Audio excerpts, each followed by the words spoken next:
Women have been giving birth for centuries, so it's a pretty natural experience, right? Wrong. I'm Stephanie King, professional doula, childbirth educator, and the creator of the My Essential Birth course, the online childbirth education course that's helping women everywhere confidently achieve their best birth. Today's culture would have us think that birth should be treated like an illness or an emergency, and that most of us need other people telling us what's best for our bodies because we aren't the experts. So sit tight, because if you're tuning into this podcast, you'll probably start to believe in your body, your intuition, and find yourself empowered and confident to do what it takes to have the birth of your dreams. If you like listening to me take you through these weekly topics step by step, then you're going to love the My Essential Birth course.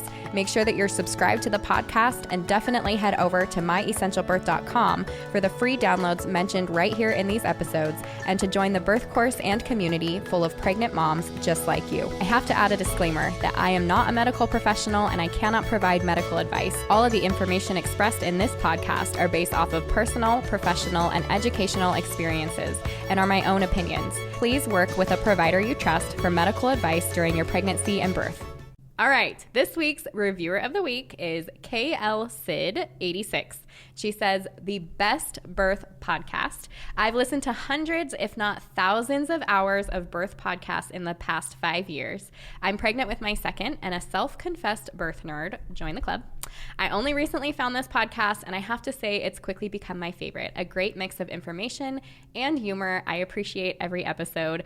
I don't know that I could ask for a better review for that. Somebody who has listened to hundreds, if not thousands of birth podcasts, hours of birth podcasts, and you're loving this one. So thank you for being a part of this. Thank you for leaving the review.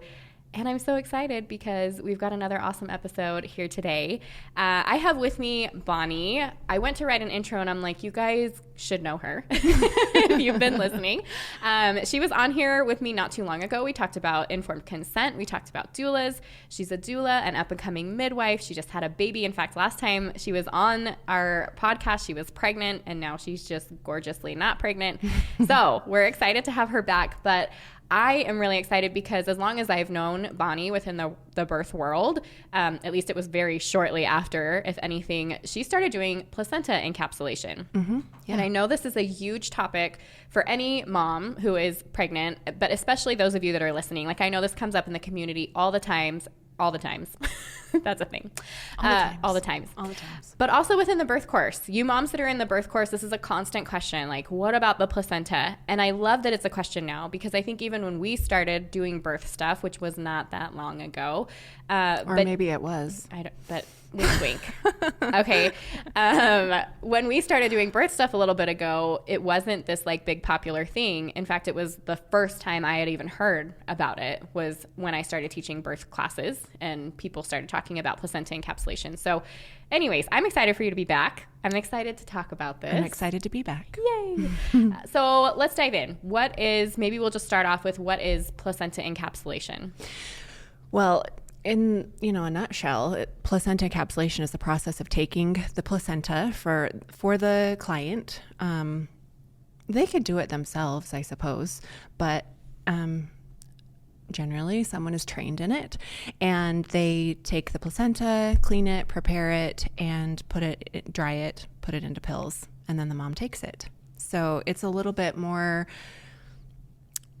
of a friendlier version than what people used to do before the pills, came onto the scene. I think in the 70s was when they decided to actually, turn it into a pill, like a supplement. It felt easier for women to take a pill versus chomp it or, Yeah. Okay, talk background, because now I am sitting here and I know moms are going to be wondering, like, where did this come from? Like, we know, maybe animals eat their placentas after they give birth. Mm-hmm. So that's a thing. And there are benefits to that. So then we kind of decided to start doing this ourselves, or maybe explain that. Well, so there are reports or history, in history from like 1400 years ago in China, there are reports of people consuming placenta. In Europe, that went all the way back. I think they say the first one reported placenta consumption, since it wasn't pills, wasn't encapsulation back then, but it was placenta consumption, was in 1556 in Europe. Wow. Yeah. And there's, lots of healing properties that they really believed. A lot of people will talk about traditional Chinese medicine, and there's a lot of roots with placenta encapsulation in TCM. But there are so many different cultures. It's not just Chinese that were utilizing it. In the medieval times, they believed that the placenta was they called that the bed of the child, and that it would provide comfort to the baby, and keep it comfy, keep it company while they were in utero. In Indonesia, they believe that the placenta is the brother or the sister of the baby. And so they would say that when, you get those cute little baby smiles when they're dreaming, when they're asleep, when they're tiny little babies, they used to say that was them, their souls playing with each other. The soul of the placenta and the soul of the baby were playing together, which I think is kind of like a really cute, cute thing. In the Pacific Islands, they would bury the placenta in the garden to ensure that the baby would be a good gardener later in life. So to promote health and longevity. And I find it really interesting too, some of these beliefs, like in Sumatra, they would put the placenta in a clay pot and give it to the river to prevent the baby from having cold hands and feet later in life, which I think is also just kind of, not superstitious, but they had these like beliefs surrounding it and traditions behind it. That is interesting. And just the general regard for the sanctity of it. Yeah. Like the special, it's special in some way, which is super neat, which it is. Yeah. Right. We grow an entire organ for our baby. So it is. It's amazing. Yeah. They, in fact, in the, anthropologists have found that clear back in the 17th and 18th centuries, there were specific pots that were not used for anything else. And those pots, they would put the placenta in those pots and bury them around their homes. And all of these anthropologists found them, and they figured that out, that like, this is just for the placenta, these really special, that's interesting, pots. And they were really adorned. They weren't just like, it wasn't just like a standard clay pot. Yeah, so, that's really neat. Yeah. And I like the background. Yeah. And warriors would eat them to make them stronger in ancient times. I'll stop you there. So, yeah. I love it. Okay, I have to wonder, kind of United States version, and maybe you do, maybe you don't know the complete history here, but it makes me wonder. I feel like we probably did some more natural things prior to everybody heading to the hospital to give birth to their babies. Yeah. So was that something that you found prior to those early 1900 years, that even here in the United States, that there were things with the placenta, either consumption or different traditions that they did before we ended up in the hospital and it was discarded as medical waste? A lot of that is kind of surrounding like European history from what I know. Sure. I think that it probably translated the same over here. But I don't know necessarily like the depth of like, I guess we would be talking about like early settlers and Native American, and I don't know those details. Just per curious. Se. Yeah. It's curious because I think as soon as things got super medicalized, we saw a lot of the disintegration of like the trusting ourselves, our bodies, and I feel like that might have just been part of it. So it was interesting. And like I said, as far as like placenta encapsulation goes, or consuming our placentas, that was not news to me until about 13 years ago, maybe less. I think that it was something that was just kind of done under the radar. These midwives, we lost a lot of knowledge during like the Salem witch trials. So this is something that I guess we can relate to the U.S. But during those Salem witch trials, midwives a lot of them were burned, and we lost a lot of knowledge through that. I learned that. And so everything was kind of done like under the radar going forward with that. And there are accounts of women that did it, that consumed their placenta, I should say, like in this, 60s, 70s, and they just were eating it. So before the 70s, when they were being turned into placenta pills, they were just eating powder, or they were eating smoothies, or they were cooking it and eating it like a steak, which I think that a lot of times people kind of say that mockingly, like, oh, like, you know, I've had a lot of birth partners say, oh, like, you just slap that on the grill and cook it like a steak or grill it up, you know. Actually. Oh, they did. Well, and I actually had a mom that did do that. So early on, even in my doula years, she didn't have the money or didn't want to do the expense that way. And so that's what she did. Half went into smoothies and the other half she cooked, and that's how she consumed her placenta. So it is a real thing. A little bit of salt, right? Call it good. Okay. Let's jump into maybe some of the benefits. What are some benefits that women see from placenta encapsulation? Many women, so a lot of this is anecdotal. There have been studies, but they're not large. Okay. What happened to the large study? Yeah. There was like the in large 2016 at UNLV. What happened with that one? They just came back. No, I think they came back and said that they were able to identify 17 hormones, varying hormones in the placenta. And they came back and said that after it had been processed, that 16 out of those 17 hormones were like physiologically available and that it could provide benefit. But they didn't do any testing? Like, let's test these 1,000 women. Well, they did. They consumed their placentas and came back with results. And I think that they said that, like, it was positive. It was positive. I guess I need to go back and look at that. We'll look into that. Yeah, I can't remember the results specifically of that. Maybe I have a little bit of mom brain. Yeah, it's okay. No, I remember years ago hearing about it, and then I'm like, but then you didn't hear about it. So I thought that was interesting. And when I went online to even search for it, I wasn't coming up with a ton of information. So maybe they didn't follow up with that aspect. I do remember hearing, though, that there was the 16 out of the 17 hormones were still like bioavailable. Yeah, and that's after it had been dried and encapsulated. Yeah, so that's awesome. Yeah, okay, yeah, and there are nutrients in them in the placenta as well.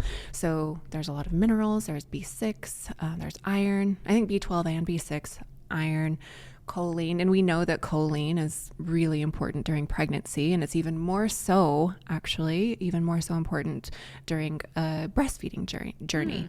A lot of moms report that if they take a choline supplement, that it helps them just feel a little bit, they feel more sharp. Maybe I need to take some choline. Words. But there's a lot of choline in placenta as well, so it's kind of a storehouse. You know, so that's a benefit. Yeah, as well. What are some other benefits that moms would be looking for, or that could be useful for them? Yeah, so the anecdotal reports that come back from moms is that it helps them with their mood. So we always say that it can help support postpartum mood, help prevent or reduce depression and anxiety in postpartum, that it can also help to aid in recovery, provide energy, probably, sourcing back to those B6 vitamins. If a mom's lost a lot of blood, that iron, that helps to replenish those iron stores, rebuild those red blood cells. I had a mom who told her provider while she was pregnant, she'd had, I think she'd maybe hemorrhaged with her previous pregnancy or birth, and then in this pregnancy her provider said, would you like me to just prescribe some iron just if you're feeling low? And she said, well, I'm going to take my placenta. Do you think that I should also do iron? And the provider said, oh, if you're doing encapsulation, why don't you just hold off and wait and see how you're feeling? And if you feel like you need that on top of your pills, then I'll, send in that prescription for iron. So that provider was really supportive of that plan in that regard. Yeah. Regarding iron. So also with breastfeeding. Yeah. So I had a client who she was unable to breastfeed her baby. Her milk didn't come in with her first baby. And I don't know the history about, if there was, like problems with baby latching or hormones or whatever. But with her second, she said, I really would like to try to breastfeed this baby. I encapsulated her placenta, and she was able to breastfeed her baby while she was taking her pills. And then when her pills ran out, her milk actually dried up. Wow. So she was like, this really tells me that there must be some sort of like hormonal situation with me that the placenta supported, through that time. Right. She ended up going to her doctor and doing some hormonal checkups and figured out, what was going on. But her placenta supported her through that breastfeeding journey, which I think is really amazing. Yeah. So breastfeeding slumps, a lot of times if moms are kind of noticing a dip, they can up their placentas and up their placenta pills and then kind of support them that way as well. Yeah, I've seen some neat things. There was a postpartum specialist that I used to come have speak at my birth course, and she talked about placenta encapsulation, but she had only found it for her fourth. And so all other three babies, I mean, she knew it going in, like postpartum mood disorders. And it would start in pregnancy, that prenatal stuff, and carry out into everything shy of almost psychosis. I mean, very intense, and for a long time. And she did all these supplements and all these things, and it wasn't kicking it. And with that fourth baby, she's like, what do I have to lose? Like, yes, let's do the placenta. She did that. And sure enough, she's like, even without all these other supplements, even without like these other drastic measures she had to take with the other babies, she had a major change in mood. And her breastfeeding went a lot smoother. The amount of milk production, which I know if we're talking about stress and hormones and all of that, that can absolutely affect your breasts and your mood and everything else. So I think just watching the two of those go together, and she talks so, positively about it. So we talk anecdotal, but it's like we have women that when you're interacting with women on a regular basis as a doula or any kind of childbirth care provider, and you see the results for yourself, I don't care if it's placebo or not, it becomes worth it. Well, and this is something that I've said too. If it's placebo and it helps, then what's the harm? It. Yeah. Exactly. I think that if you are a mom who has ever experienced any type of postpartum mood disorder, you'll do anything to not have to experience it again. Right. And I had postpartum anxiety with my second son. Postpartum did not go the way that it did with my first. So I just figured that, my first baby was easy. Postpartum was great, no problems. And then my second was a real big wake up call. And that was a really hard time. And to the point where I was a little bit like, oh, I don't know, like if this is what my life is going to be like. I don't know if I want to have any more babies. It was really scary. I did not have a good experience. And so when I started doing my birth work journey and learned more about placenta encapsulation, I thought, why, if there's a way to help a mom not go through what I experienced, then I would absolutely want to support someone doing that. Yeah. Which is really what led me to wanting to do placenta encapsulation. And I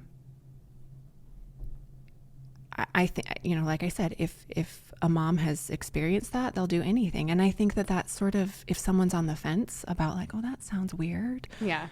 If you've ever experienced something like that, then you'll do whatever you need to do to not have that experience again. And so many moms have said, like, it's been so positive for them. Like, I don't want to have to skip. Like, if I skip it, I can tell my mood, I'm more on edge.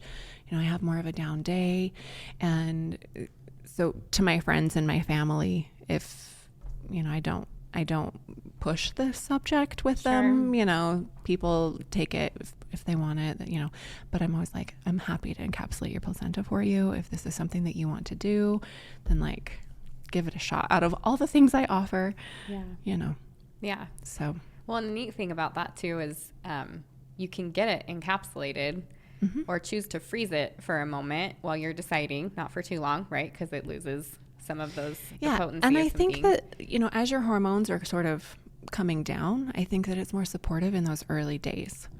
Yeah. So you have kind of this like around day 3 or day 4 postpartum, you have this hormonal crash. So I always try to get my placentas back to my mom's around that time if I can. Right. And, one reason or another, whether the hospital won't release it or, just depending on when I pick up the placenta, sometimes that happens, sometimes it doesn't. But the sooner the better is what I've found for most of my moms, hundreds of moms that I've done. Do you think, though, for a mom who is on the fence and she's like maybe either weirded out by it, because if that's you, that was me. So I don't want that to, stop you from maybe getting it done. And maybe just wanting to see, like, do I need it? Can't they just stick it in the freezer, and worst case or best case, they never have to use it.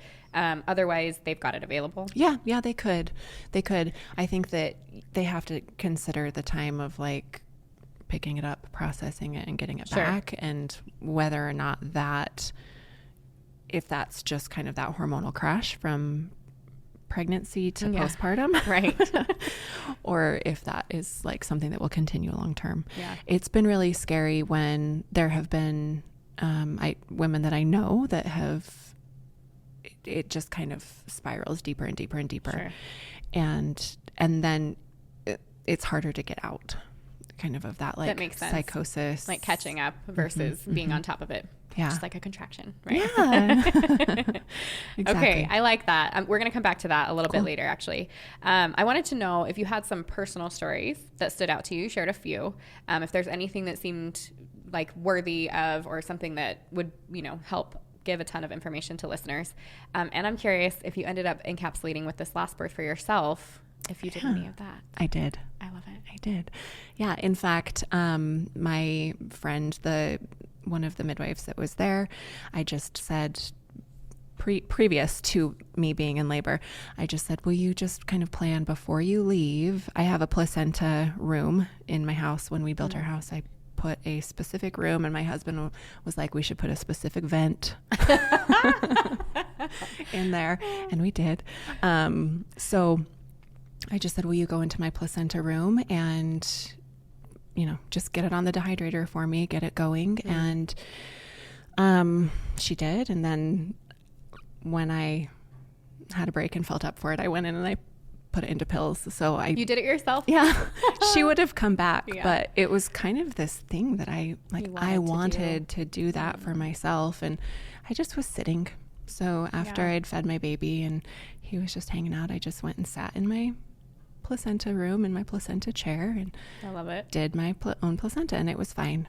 But I've loved taking it too. So that's been something that has been really special for me this time around, since I found all of these amazing postpartum birth things after my big boys, is what I say, because my baby is another boy. We didn't find out what we were having, and so it was a real fun surprise when he came out and was a boy. Yes. But I'd learned all these cool things after having what I thought was my family. And so this time around with this little baby, I did all the things and that I offer to my clients, and it's been great. That's awesome. I had one client, that she just said, I've done this. I know what I need. And usually I tell people, if this is like your repeat time versus following the dosing suggestions that I give you, just do what you know works for you. Right. Right. Because it's made for you, by you. Right. So the directions that I give people, it's not like an antibiotic. And that's what I tell them. Like, you don't have to, if you forget a dose, you don't have to make up for it. It's just what you're feeling is the most comfortable for you. So I had a client who said, I've done this before. I know what works for me. Like, what is the soonest you can get this back? Because I know that around this point in my postpartum is when those emotions set in. Yeah. And so especially if I know that there's something like that going on, like they're kind of like on a high priority, like I got to get it back to them really quickly. Yeah. If they know that at, day 3, day 2, whatever, if they kind of start to tank with their emotions, that this placenta will help them. And so most of them are stories like that. Yeah. They're like, I missed a day and I could totally tell. Or my husband, a lot of times I'll hear my husband will say, did you take your placenta today? I love that. Real gingerly. Yeah. So, stories like that, they're all really similar. That like, I just feel so good. I haven't had any issues this time, or, my depression or my anxiety has really been reduced this time. So I don't think that it necessarily is something that cures all. Sure.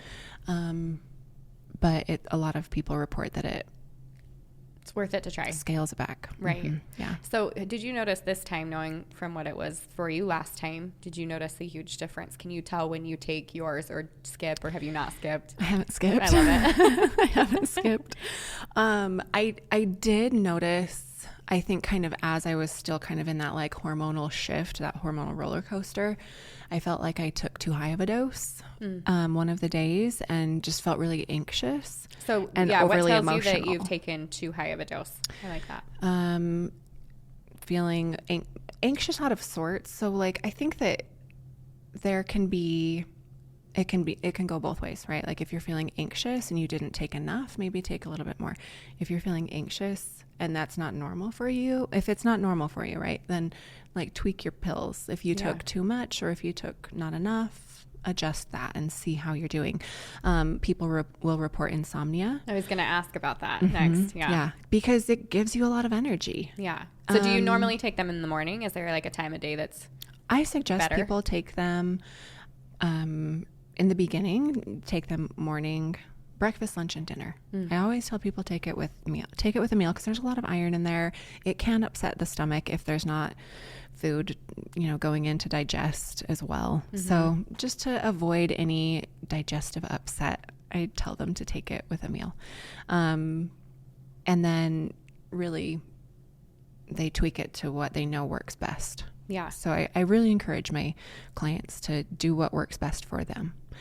And so for me, I feel like taking it in the morning is all that I need. I didn't really feel that I needed to take it in for my like long term. Right.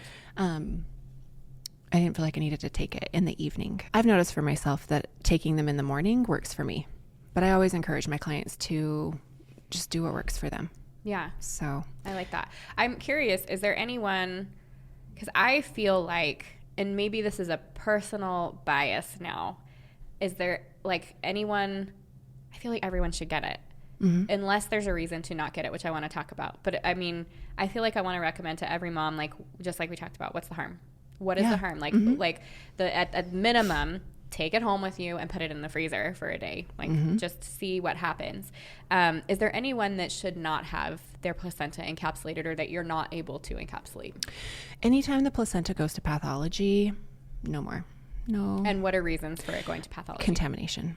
Oh, going to pathology? Sorry, I thought you meant like why you wouldn't be able to if it gets there to... Okay. Yeah. No. The reason why it would go to pathology would be if there were signs of infection. Occasionally the providers will be like, oh, I want to see like what's going on. Like if there was something that was going on with the baby, then they might want to look at the placenta. I don't feel like they're very... I don't feel like it's very founded. Like a ton of evidence. But sometimes they want to take a look at it if there's something going on with baby genetically. However, that doesn't mean that they can't. That doesn't mean that the placenta isn't good for the mom. Okay. There have been babies that their placentas that I've encapsulated that have, different scenarios, babies like Down syndrome, babies that have some anomalies, congenital anomalies. I've encapsulated for those moms. Okay, and it's been fine. I thought you were saying that those were the ones. Those are some of them that can't. And I'm like, wait, aren't those the moms that need it? So I'm glad that you said that. Yeah. No, they've been fine. There's really no reason to not encapsulate it. The reasons that you would maybe not want to would be if that mom has an infection in her uterus during labor. Right. That would not be a good placenta to encapsulate. How about placentas that come out in pieces or chunks? Just means less cutting up for me. Okay. I love it. Okay, I wanted to talk about kind of overcoming some concerns. The first being grossness. And I'm just going to throw it out there. Like, it was a hard pill to swallow. No pun intended. No pun intended. But I was thinking about it and I'm like, why did I think I knew of it. Maybe it was after my third. Maybe it was a conversation because I remember my husband was like, maybe it was if we had another one. Anyways, but he was like, I can't kiss you if you're going to do that, you know? And I'm like, I know, like, I don't want to burp up placenta. Like, you know, like you have like a pill and I'm like powder, like that's my placenta. Like just, there were some hurdles, some mental hurdles. That get it down all the way. Yes. Oh, yes. Okay. I like this suggestion, but Bonnie used to make fun of me here, or not fun of me, but you were like, I can't believe like you don't do placentas. Like, right? Because everything else, I'm like super hippie crunchy in a sense. Like I want, you know, all of these things for mom, and I'm doula, and like he has to do all the things, and poop doesn't bother me, and I'll watch you get stitched up. It's fine. Yeah. There's something about that placenta, and it is a hard. Anyway, so I thought if it's me, like I know I'm not alone. I know that there's other moms that are gonna have to like, do I really want to think about this going into my mouth? And so, and the husbands too, because I do think I'm like, oh, but I did have postpartum depression, and I did have some issues with breastfeeding before. So I kind of wish I would have done it anyways. And so I just wanted to talk about what are some advice to get over some of those hurdles for ourselves and for our birth partners? Well, I would first say to the birth partners, like, if that's something that your partner wants to support them postpartum to prevent them from experiencing these mood disorders, if a birth partner's ever been depressed before or ever has had anxiety before, which at this point, I just feel like it's probably pretty safe to say that everybody has. Sure. My husband's been on here to talk about it, which makes me wonder, I feel like I know the answer, but have you had women whose birth partners have taken their placentas? Like placenta pills for their postpartum? I've never heard back on that. Okay. I've actually heard of a dad doing it. Oh, so did it help him? I don't remember. I just remember, I think maybe my brain stopped at that. But I do remember like, yeah, he had taken them too. I mean, there's estrogen in placenta pills, so I don't... Not to be shared. I don't know. I know that there are women who will share them with their like biological sisters. Oh, interesting. Yeah. And I want to go into like, if you don't use them now, you can use them later, right? So, okay, maybe we'll just touch on it now. Like, so I usually tell people, if you are wanting something long-term, consider a tincture, which is really easy to just add on to a placenta package. It's something that it's probably the most common add-on that I have for my placenta orders. Yeah. It provides the same benefits long term. It's more shelf stable. It's longer lasting. So it's something that I, encourage. Use your placenta pills for when you need them now. They do deteriorate. They lose potency over time. I tell people if you're going to store them long term, put them in the freezer. And then if you do need to come back to them, they're there. But if there's something that they want, for menopause or something like that, to consider a tincture. I know that there's also reports of people using placenta tincture after hysterectomies to help with that hormone regulation, because you sort of, if it's a full hysterectomy and they take the ovaries and you're just immediately in menopause. Right. Those hormones are gone, which is kind of what menopause is. Those hormones are sort of like shifting and changing, right? So hysterectomies, post-hysterectomy tinctures it's supportive that way. Yeah. So long-term, that's what I would suggest for people, but they can save them. They just need to know that it just sort of is less potent the longer that they're there. I've also heard of people saving them for their daughters when they start their period. At that point, I just feel like that might be really less potent. Yeah. You're saving this placenta for that daughter. 14 to 18 years, depending on when that happens. For that daughter, it's a old pill. Yeah. Yeah. That's interesting though. And I am glad you brought up the tincture, because I like the idea of something shelf stable that's going to last some time. And I have heard of women using it during menopause successfully. Yeah. Hormone replacement is something that we do during menopause, or that some women choose to do anyways. This is a natural way to do that. So I love that. Will you talk a little bit about the safety side of this? So when we're talking about some concerns, right? So we talked about maybe it not being palatable, but, which I love the idea of drying it and all of that. But I thought maybe I could have you walk through what does it look like once you get a placenta, the preparation for it, and then how you prepare and give it to a mom so that somebody that's looking into it knows the process behind it. And then I'm curious how moms can find someone who does a good job. Like, for example, having a specific space for a placenta. This isn't something that should be taken home and just put on the kitchen counter, to prepare. Well, I think that definitely should be something that if they are doing it in their kitchen, it should be a very clean surface. Sure. Yeah. Yeah. I meant like we're not dropping it on our same cutting board and, just going to town. No. So everything talk a is little separate. bit about the process.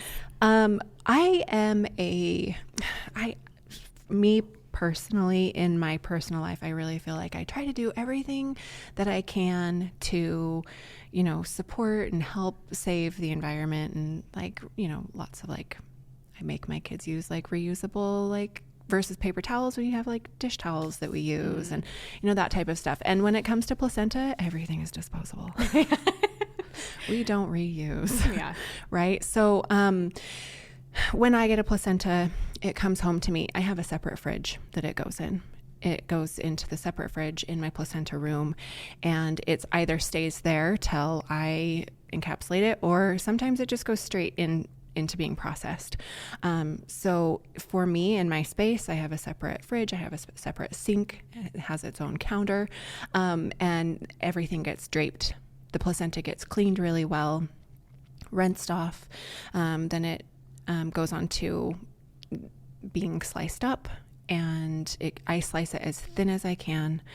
And then it goes on to parchment into the dehydrator, and then it dehydrates. And usually I will let that go for 24 hours. I know that sometimes it can be done beforehand, but 24 hours at 165. And then after that, I continue on with the process of blending it up. Goes into a bullet, a magic bullet, and then into pills. So in my encapsulation machine, and then everything gets cleaned. Yeah. So everything gets cleaned the day before, and then everything gets cleaned once it's in pills. So how do you know how many pills somebody's going to get? The size of the placenta. That was one thing that I was really curious about my placenta. I can tell that a mom is a really healthy eater with her placenta. Interesting. If they eat a lot of, I feel like less healthy options result in a less healthy placenta. Which makes sense. Less healthy eating options results in a less healthy placenta.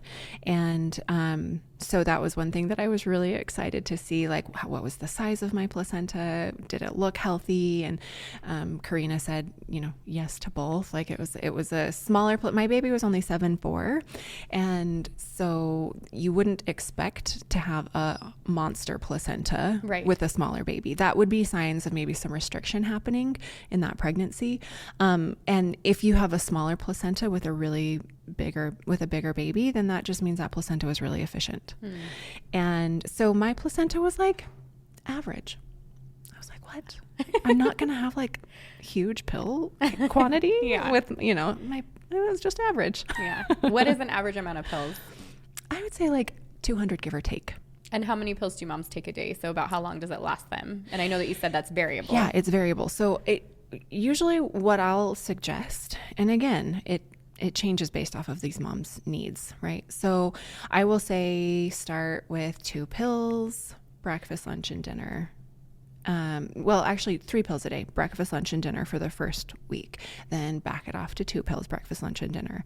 And then the third week, backing it off even more to breakfast, lunch, just 1 pill, breakfast, lunch, and dinner. And they can change that. If they feel like they only need 2 pills a day, then great.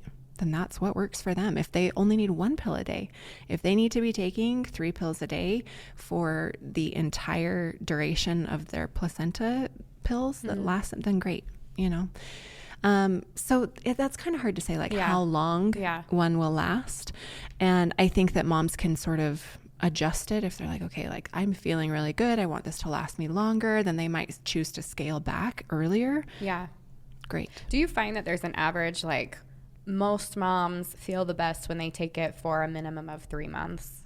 Is there anything that you've paid attention to that way? I would say that they feel their best the first, like it sets them up for a really good extended postpartum if they're taking it consistently that first month. Awesome. Yeah. Yeah, that's neat. Different for everybody, but that would be maybe a good average. Yeah. Okay. Before we get off of here, I just want to take a moment and talk about COVID and placentas, because we had a really neat back and forth on text message. It made me very interested. So will you talk a bit about what you've seen from, did you have COVID during pregnancy? Or was it just prior and after? It was before and after. I don't know how I dodged that bullet. I'm really grateful. Yeah. But you've noticed some things specific to placentas if mom has had COVID during pregnancy. And I'm curious to know, because there's also, some studies and things that show a mom that's had it first, second trimester versus the third trimester.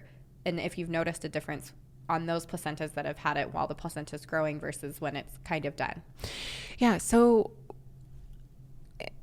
there have been a few placentas in the beginning. There were some placentas that I got that I was like, what happened here? They just didn't look great.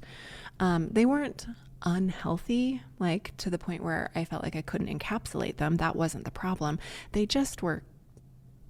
kind of were like falling apart. They were really thin, really membranous. There's a lot of membranes, not a lot of tissue. Interesting. And so just kind of, some back and forth communication with that client saying, oh yeah, well, I did have COVID.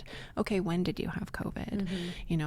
And so what I have seen in the long and the short of it, what I have noticed is that as that placenta is still growing, that first, second trimester, if a mom gets COVID during that time, those placentas just kind of don't look as healthy. I haven't noticed a difference for those moms that get that get COVID in that like later third trimester. That on their placentas? Yeah, like it doesn't look quite as hashed or damaged as the ones that were earlier on. The placentas that you've gotten that have looked a little irregular. Worse for wear. Yes, a little worn out. Those moms, are you aware, and I might be asking questions that you just don't have answers to, are you aware of, was baby premature? Was a cesarean section? Did they get induced early because of complications? Have you noticed any patterns that way? The majority of them have ended up being induced because of high blood pressure, preeclampsia symptoms. Right. And I think that there were a few of those babies, and it's hard to say that, was it because they were induced early? And they weren't like drastically early, I guess I should say. Like it was like within like term, but those babies were a little bit like on the smaller side. Yeah. And that's pretty consistent with at least what we're hearing and what we're reading. So I think it clearly makes sense. Like if we have an opportunity to avoid or do our best to not get COVID during those early months, we're going to likely see better outcomes for mom and baby when it's time to have a baby. So would you say just the whole pregnancy? Just don't get it. I was going to say, because I'm like, would you say when you hit that third trimester, you're like, be free? No. Don't be free. Don't be free. Don't be free with your COVID. Don't. No. I mean, I think it's super important to not. It's not about quarantining and staying away from everybody and all of that. Like human connection is a very real thing that we need. Be cautious. Be cautious. Yeah. Be careful. So. And I think that there's also something to be said for nutrition playing a role as well. Continue to eat healthy. Even if you get COVID, it doesn't mean you like throw it out the window and just like always. That's good. This isn't going to be good anymore. Give me all the Burger King. I don't know. Vitamin E is really good for that placenta. Vitamin C is really good for placenta. So just make sure that like you're eating nutritious foods. The supplements that you're taking are good quality supplements. Omegas, those are really healthy, good, important. They play important roles in pregnancy, development of baby. Yeah. For moms. Yeah. Mom brain. Choline. Yes. Take your choline, everybody. Yeah. Okay. Thank you for your time. Thank you for being here, your wisdom. Guys, I'm so excited for you to listen to this. Also, you are a placenta encapsulation specialist. She's got her own room that she built into her house. So do you want to share a little bit about where people can find you if they're in the Utah area? How far do you go? There have been moms that I have worked out. Like I had a client who was like, I just really need this done, but I live in Price. And so, we worked it out that somebody drove it up, and then I mailed it back. I love it. So if you're in northern Utah. Yeah, northern Utah. Give Bonnie a call or text or whatever. Yeah. So how can they reach you? Give me all the things. So they can go to my website, bellissimobirth.com. Will you spell that? BELLISSIMO birth, BIRTH.com. Thank you. And there's actually, so I have a placenta page. They can go on the placenta page, and it kind of breaks everything down, pricing, what it's going to look like, the process, pick up, drop off, whatever. And then they can actually just fill out the order form there, and then it automatically comes through. They're added to my calendar, and then sometimes I see them, sometimes I don't. Sometimes it was more exciting when I would get to actually meet the client when I would go to pick it up. But now, because of COVID, sure, I've just been relegated to the front doors. I love it. So usually I see the birth partner. Though. Yeah. Yeah, I'm grateful it's still an option. That's awesome. Yeah. Okay, so you heard it here. If you're looking for placenta encapsulation, you're in northern Utah, I want you guys to reach out to Bonnie. She's incredible. Thank you again for your time. Yeah. That's it for this week, but make sure you subscribe to the podcast so that you get notifications first as I drop new episode every week. And don't forget to head over to myessentialbirth.com for all of the free downloads mentioned here, and to join the birth course and community serving pregnant moms just like you. If you enjoyed this and other episodes, I would love it if you would take a few minutes to leave a review on Apple Podcasts. I read every single one and include one at the beginning of each episode. See you next week.